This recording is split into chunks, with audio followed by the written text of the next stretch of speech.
Este es el índice de lo que voy a ver con ustedes esta tarde. Primero una presentación, después voy a contestar la pregunta de con quién me acuesto, voy a abordar el tema de lo que se llama el universal cultural, voy a plantear una hipótesis, hablaremos de los sistemas de parentesco, del parentesco y de la sexualidad y una cosa que se llama giro ontológico, que espero que nos rompa un poquito la cabeza.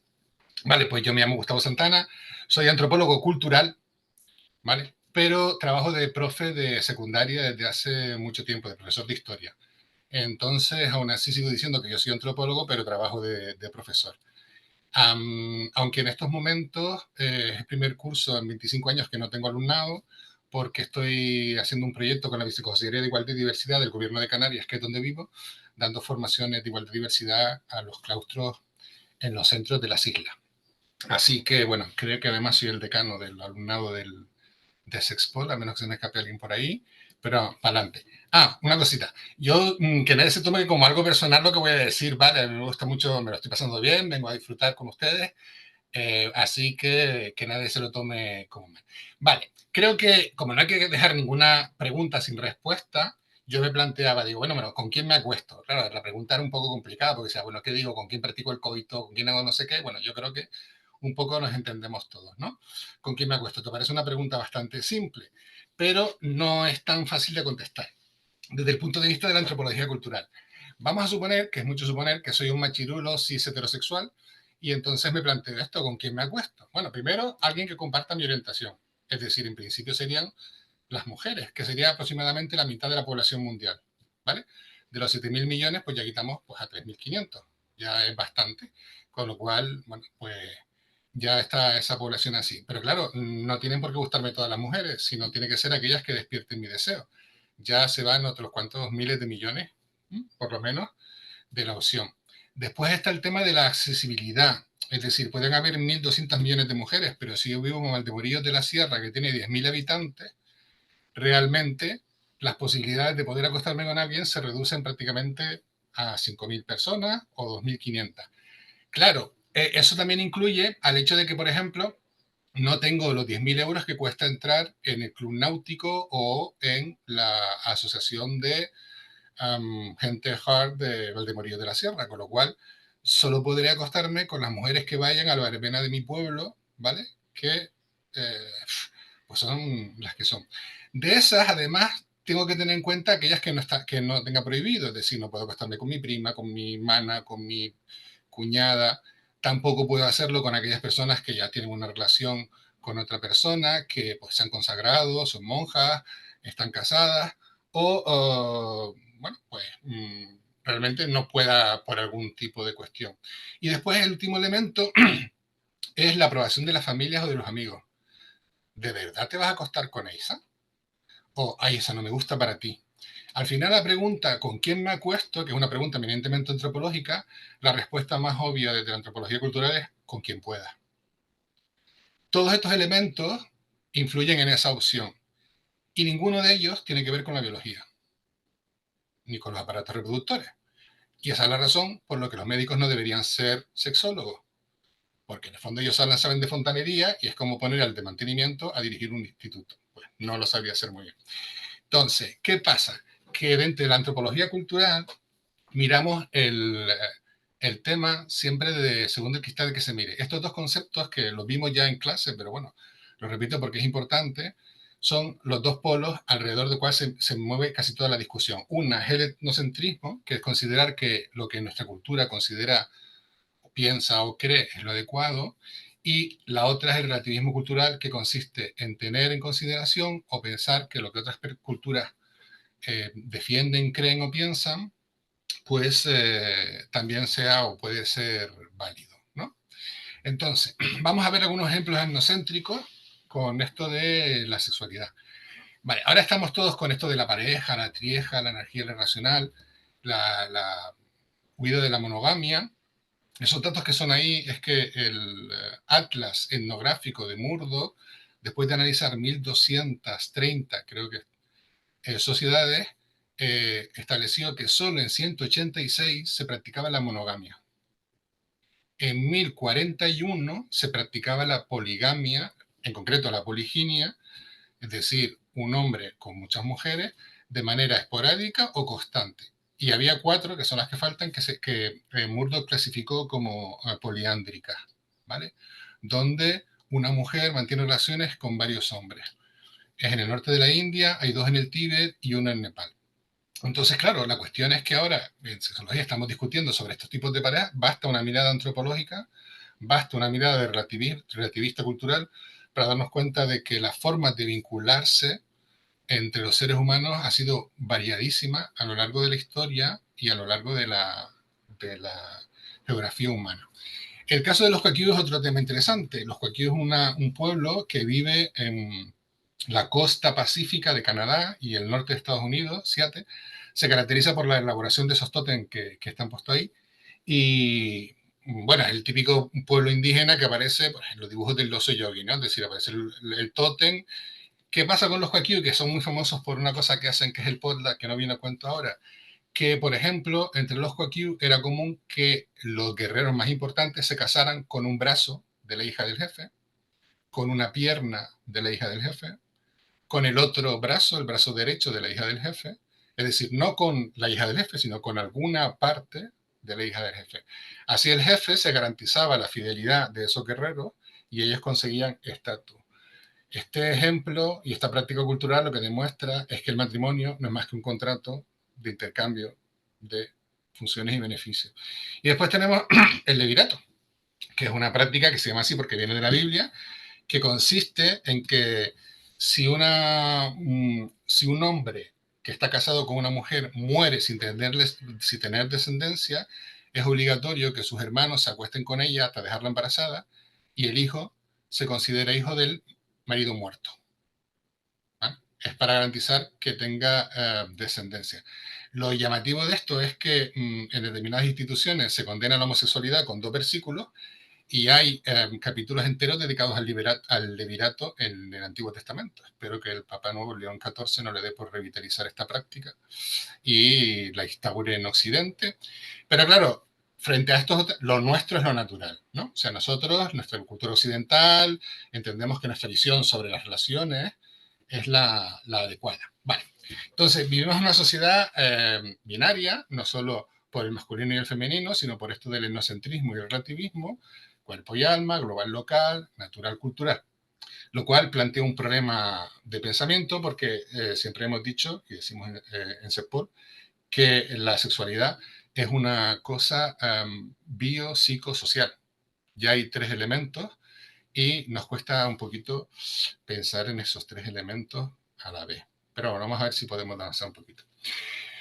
La antropología cultural, el santo grial de la antropología cultural es la búsqueda del universal cultural. Un universal cultural es un rasgo cultural que esté en todas las culturas y que sea producido en todos los tiempos entre todos los seres humanos. Por así decirlo, sería aquel elemento que los seres humanos tenemos en común en cualquier sitio y en cualquier momento de nuestra historia. Esto ha producido ríos de tinta y, bueno, búsqueda de... Durante un tiempo se pensó que si podía ser el incesto, ¿vale? ¿Por qué? El incesto es la prohibición de mantener relaciones sexuales con algún tipo de familiar, no necesariamente con los padres o las madres o los familiares, sino con algún tipo de personas en tu familia. Bueno, esto es, bueno, Juego de Tronos, espero que lo hayan identificado, si no lo han hecho, háganselo mirar, porque están completamente out, que por cierto se basa en un incesto. ¿Vale? Hago spoiler rápidamente, el que no quiere que se tape, la que no quiere que se tape los oídos, 2 hermanos se acuesten y tienen hijos, que además es un incesto múltiple, porque al final John Nieve y la otra protagonista son tío y sobrina, así que vamos prácticamente 2 incestuosas. Freud montó toda una teoría sobre este tema del incesto, una teoría que sigue aquí psicológicamente en marcha, que no entiendo muy bien por qué, pero bueno. ¿Qué pasa? Que no es un universal cultural. ¿Por qué? Porque hay excepciones. Por ejemplo, la familia reinante del Antiguo Egipto, la familia reinante de Hawái y la familia reinante del Imperio Inca. En esas familias era casi prescriptivo casarte con tu hermana o con tu sobrina o con tu hija. ¿Vale? Eh, y de hecho, claro, esto plantea un problema, porque cuando siempre se habla del incesto, dice, sí, es que después los niños salen tontos. Pues Cleopatra es la descendiente de casi 2500 años de casarse hermanos con hermanas y padres con hijos, o sea, padres con hijas y madres con hijos, y bueno, pues parece que era muy atractiva, muy inteligente y se ligó a Julio César y a Marco Antonio, que no es moco de pavo. Entonces parece que el incesto no es universal cultural. ¿Qué pasa? Que creo que parece ser que el parentesco sí. En todas las culturas humanas, a lo largo de toda la historia, siempre se han establecido relaciones de parentesco entre las personas y su entorno, con lo cual parece que el parentesco sí es universal cultural. Hay otro que es la fiesta. Todas las culturas celebran, hacen, y a lo largo de toda la historia celebran, ¿no? Bien cíclicamente, bien esporádicamente, pero celebran. Entonces, parece ser que el parentesco y la festividad, la fiesta, son dos universales culturales. Voy a plantear aquí una clave y una hipótesis. Esta es la clave un poco del planteamiento de mi presentación de hoy, ¿no? Primero, la terminología del parentesco no es descriptiva, sino clasificatoria. ¿Esto qué significa? Que cuando yo llamo a alguien hermano, no lo estoy colocando en un puesto en relación a mí. No sencillamente estoy diciendo, es el hijo de mi padre y es el hijo de mi madre.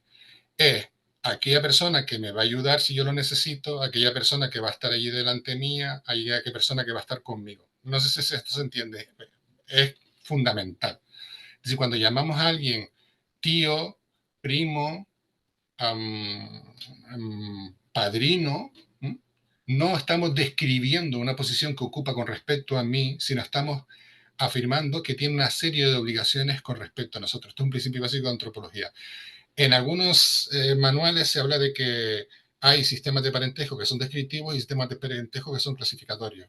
Hoy se considera que todos los sistemas de parentesco son clasificatorios, ¿vale? Y después la hipótesis es que el parentesco es el vaso conector entre lo biológico, lo psicológico y lo social, ¿vale? Dentro de esta estructura del parentesco se moldea lo biológico, se impronta lo psicológico y se prepara para lo social. Vale, esto es una hipótesis que yo planteo desde aquí, bueno, para describirlo después si quieren. Vamos a hacer un pequeño recorrido por los 6 sistemas de parentesco que se han identificado en la historia. El primero es el esquimal, que es el nuestro, el occidental. En estos sistemas se utiliza un término único para cada pariente sin importar el parentesco de consanguinidad o afinidad. Es decir, yo llamo tío tanto al hermano de mi padre como a la mujer que es, como a la persona que se ha casado con la hermana de mi madre. Es decir, no distingo, ¿vale?, entre si es pariente mío por nacimiento, por biología o por matrimonio. Ese es el nuestro, ¿vale? Después está el hawaiano. En estos sistemas se utiliza el término para todos los parientes de la misma generación, sin importar si son consanguíneos o afines. ¿Eso qué significa? Que a la persona que yo llamo madre utiliza el mismo término para todas las mujeres de su edad, independientemente de la biología. ¿Y eso qué significa según el criterio que hemos visto? Que si realmente la mujer que me parió desaparece, todas las mujeres de su generación tienen que cuidarme como si fuera mi madre. ¿Se entiende esto? Entonces, igual que si yo llamo a otro hermano y llamo a todos los varones de una misma edad, los llamo hermanos, que este es el sistema hawaiano, significa que cuando yo necesite, todos se van a comportar como un hermano. Vale. El sistema iroqués distingue a los parientes de la misma generación, paterno y materno, pero no distingue entre consanguinidad y afinidad. ¿Vale? Es decir, a todos los parientes de parte por parte de padre, sean casados o sean por sangre, les pone el mismo nombre y lo mismo por el otro lado. En el Crow, que se distingue a los parientes maternos y paternos, pero se diferencia utilizando un término diferente, pero sin tener en cuenta el sexo. El Omaha es igual que el Crow, pero se distingue el sexo. Y el sudanés se utiliza un nombre concreto para cada una de las personas que tienen una relación conmigo. ¿Vale? Tanto de un lado o de otro, si son consanguíneos o afines. Vale, entonces, esta es Margaret Mead, una gran antropóloga de los años 30, que una vez le preguntaron, ¿cuándo es el primer signo de civilización de una cultura? Es decir, ¿cuándo los humanos nos hicimos humanos? Y ella dijo, en el museo que aquí están, hay un fémur curado. En ese momento nos hicimos humanos. Es decir, los animales, cuando alguien se rompe un hueso, muere, ¿vale? O lo abandonan o lo dejan. Pero que se cure significa que alguien estuvo con esa persona, lo estuvo cuidando, lo estuvo atendiendo, ¿vale? Y su fémur se curó. Ese es el origen de la humanidad. Me parece que es interesante, primero porque tiene que ver con el parentesco, tiene que ver con el cuidado, tiene que ver con los vínculos, tiene que ver con la sexología y tiene con el mismo hecho de ser. Bueno, no aparece cuando hay un invento científico, no aparece cuando se inventa la escritura. Creo que no olvidar que la humanidad empieza a ser humana cuando se dedica a los cuidados es importante. Vale. Vamos, hay que definir, evidentemente. El parentesco en antropología se entiende como un sistema cultural compuesto por normas, símbolos y prácticas que definen las relaciones familiares. Ese familiares lo he puesto yo entre paréntesis. Más allá de lo biológico, incluyendo las alianzas, descendencias y estructuras sociales. Es una realidad dinámica que va cambiando. Ahí tienen una familia española de finales del siglo XIX, principios del siglo XX, igualita que las de ahora, evidentemente. Pero fíjense cómo habla de normas, símbolos y prácticas, ¿sí?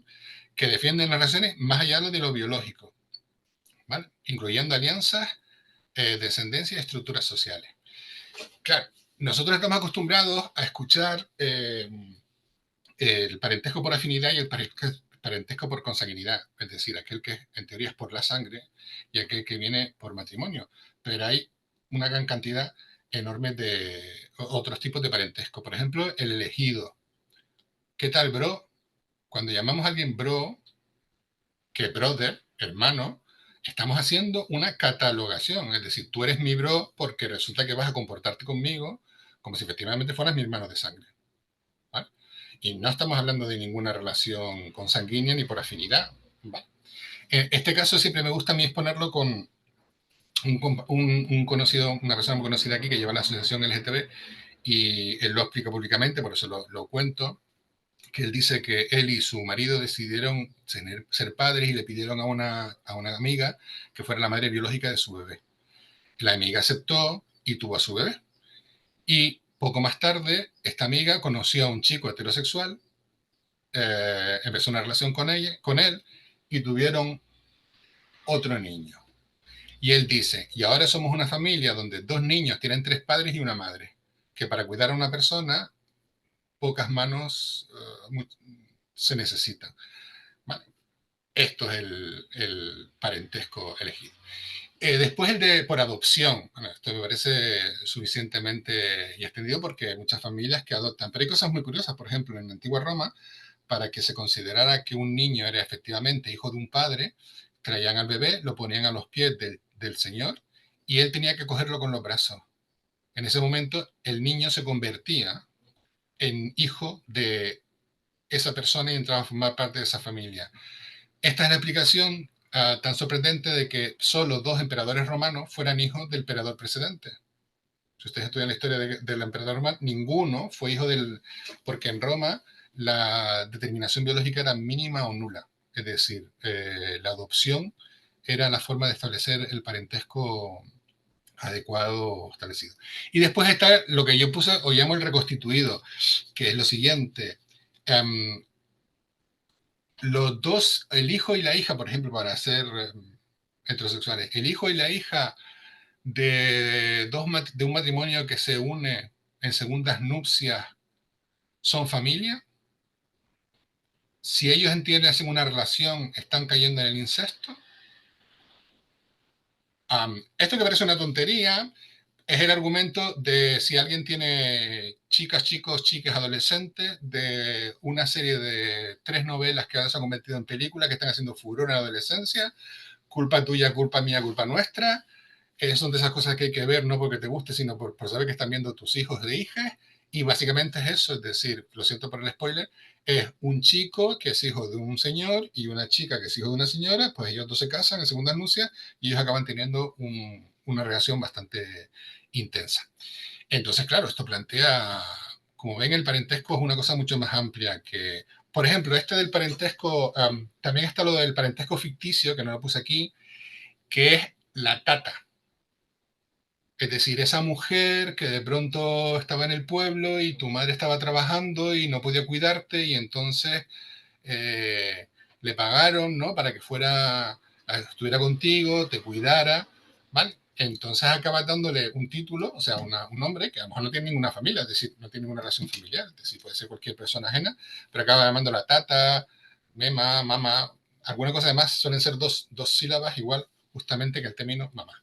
Vale. Bueno, alguien dice, bueno, Gustavo, es que la madre no hay más que una. Pues va a ser que no. No sé si alguno lo ha pensado. ¿Cuántas madres podemos tener? Pues 5. Podemos tener hasta 5 madres. Podemos tener la madre genética, la madre gestante, la madre legal, la madre social y la madre afectiva. ¿Vale? La madre genética es la que puso el óvulo, la madre gestante es la que lo llevó a cabo, la madre legal es la que pone los papeles, que seguramente será una ejecutiva muy ocupada y por lo tanto no podrá cuidar al niño, y entonces estará una persona que será la encargada de llevar al colegio, lo sacará y que todo el mundo verá como que es la que un poco la que la lleva al parque, que no es ni la biológica, o sea, no es ni la genética, ni la gestante, ni la legal, pero es la social. Y después esta posiblemente puede haber otra madre que sea la persona con la que esta persona mantenga el vínculo, ¿vale? Que sea la que te cuide. Claro, nosotros normalmente unimos eso en una sola persona, ¿vale? Todos esos elementos, pero analíticamente hoy en día incluso pueden darse, con lo cual eso de que madre no hay más que una, pues también es bastante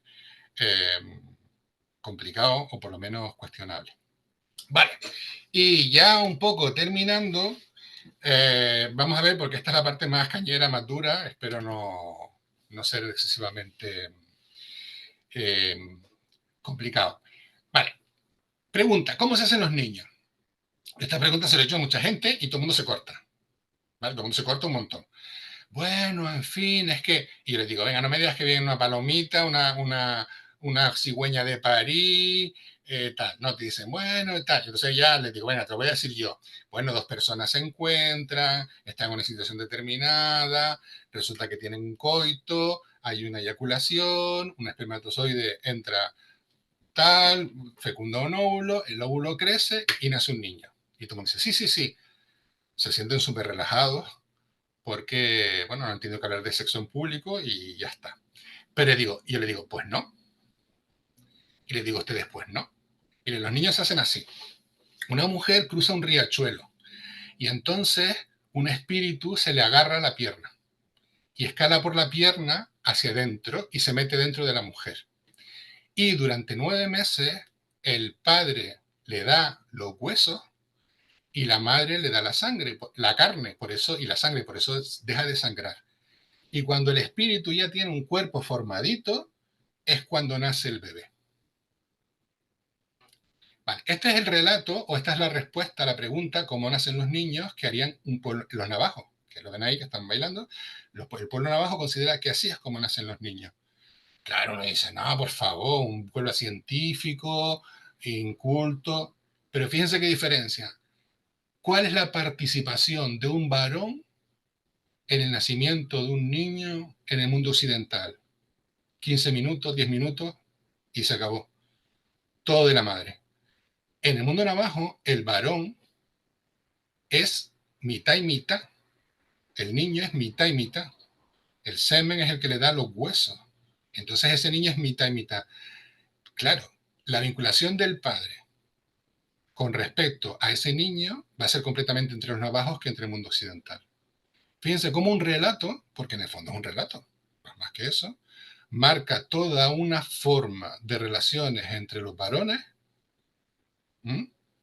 Con los niños que nacen, con las mujeres, con la vida, con lo que se produce. ¿Vale? Y uno dirá, pero claro, es que nosotros somos científicos, nosotros tenemos justamente, eh, claro, ahí hay un informe, hay un estudio del 1995 bastante, bastante extendido que dice que la proporción de coitos con intención de embarazo que llegan a éxito, es decir, la cantidad entre la relación entre el coito y el embarazo es del 10%. Es decir, solo el 10% de los coitos que se realizan con intención de fecundar, pues llegan a buen término. Eso es un desastre científicamente hablando. Ustedes imagínense que yo cojo un bolígrafo, lo voy a soltar y digo, solo el 10% de las veces que lo suelta cae. Pues una porquería, ¿no? Es decir, o por ejemplo, solo el 10% de las veces que yo, no sé, pego un balonazo, el balón sale volando. Pues, realmente, claro, ¿qué pasa? Que entonces, a lo mejor habría que plantearse que efectivamente lo que están escaseando son los espíritus que se suben por las piernas de las mujeres. No lo sé. Y aquí viene el giro ontológico, que es la última corriente de antropología, que viene a decir lo siguiente. No es sencillamente el relativismo cultural, no es sencillamente la etnografía, es que debemos aceptar que lo que nosotros llamamos natural también es cultural. Con lo cual, cada cultura vive en mundos distintos. No sé si eso se entiende bien, pero es decir que aquello que nosotros consideramos como obvio, evidente, natural, por ejemplo, un nacimiento, pues hay otros pueblos que no lo consideran natural.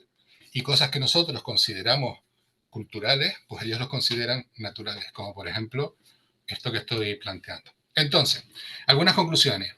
La diversidad humana es mayor de la que imaginamos.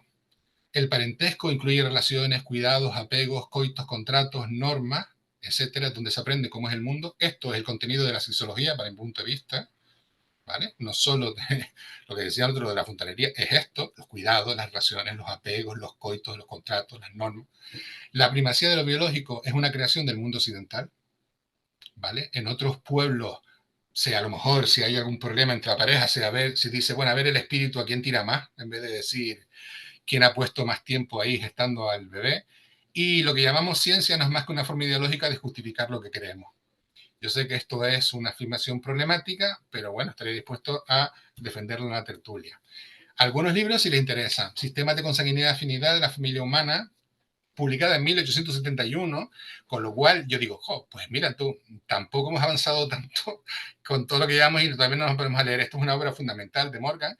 Basado en ella, Federico Engels escribió El origen de la familia, la propiedad privada y el Estado. Este libro me parece que es fundamental para toda persona que estudie humanidades. No es muy grande, no es muy gordo, se lee muy bien y abre de una perspectiva asombrosa. Y después las estructuras elementales del parentesco de Levi-Strauss, que fue la base, o es la base, aunque parezca que no, del postestructuralismo que ha dado todo pie a la teoría queer y a un montón de teorías actuales. Esta es la foto de una familia china actual. Y lo que no aparece. Entonces, bueno, pues con esto termino. Muchas gracias, espero no haberme pasado el tiempo y bueno, espero que les haya servido y les haya gustado. Gracias.